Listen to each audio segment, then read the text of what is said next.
Dan problemnya adalah orang yang mereka nggak yakin itu sebenarnya juga bukan mata sih. Artinya di dalam Al-Quran juga bilang begini, kalau mereka juga ngelihat dengan mata, mereka juga nggak yakin kok sebenarnya. Karena problematika itu ada pada pikiran sebenarnya. Karena gini, hanya orang-orang yang berpikir yang bisa menerima peringatan. Kalau orang nggak berpikir, nggak bisa menerima peringatan. Misal, kita ada di lantai misalnya 17. Tiba-tiba ada pengumuman, this is not a drill, this is not a drill, this is emergency. Udah terjadi kebakaran dan segala macam. Semua diminta untuk turun.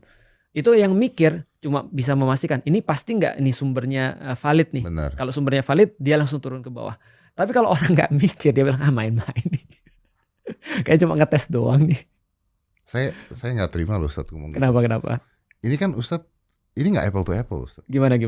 Kalau Ustadz tadi mengatakan hal seperti itu, ya. Saya pun bisa melakukan hal seperti itu. Maksudnya, misalnya, maksudnya tiba-tiba ada berita tentang perang dunia, tiba-tiba Indonesia mau dinuklir gitu. Ya. Saya akan, belum tentu lah ini mau hoax kali ya. Itu tanda berpikir. Tanda berpikir ya. Tanda berpikir karena Om lagi mencari verifikasi.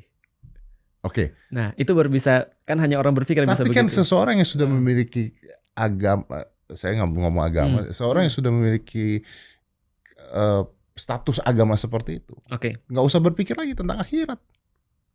Dia sudah harusnya percaya dengan akhirat. Kenyataannya orang-orang belajar agama di Indonesia tidak dimulai dari why. Mereka nggak mulai daripada kenapa aku beragama Islam. Tapi endingnya itu kan di akhirat, Ustaz. Kalau kita bicaranya. That's why, karena orang nggak mulai dengan ini saya goblok apa gimana sih? Aku juga berpikir aku goblok. Aku berpikir aku yang gila. Aku berpikir ketika aku masuk Islam adalah kok bisa-bisa kalian nggak ngerti simple answer seperti ini gitu maksudnya. Pemahaman sederhana tentang bahwa saya kalau kamu yakin ada akhirat, kamu harusnya nggak melakukan segala sesuatu yang buruk. Tapi kenyataannya aku menemukan begitu. saya tuh gini Ustaz. Ini out of topic ya Ustaz. Saya tuh paling benci dengan komen-komen netizen yang kalau misalnya saya lagi ada sesuatu, terus mereka bilang, nanti juga di akhirat tuh nggak ada. Tahu Ustaz, ngerti ya, paham ya? Ngerti, ngecilin dunia karena mereka merasa mereka punya akhirat. Iya, bahkan orang nge-gym aja dikecil. Saya lagi nge-gym gitu. Nanti di akhirat juga nggak kepake tuh otot. Om tahu orang-orang siapa yang bisa ngomong kayak gitu? Orang-orang nggak punya akhirat.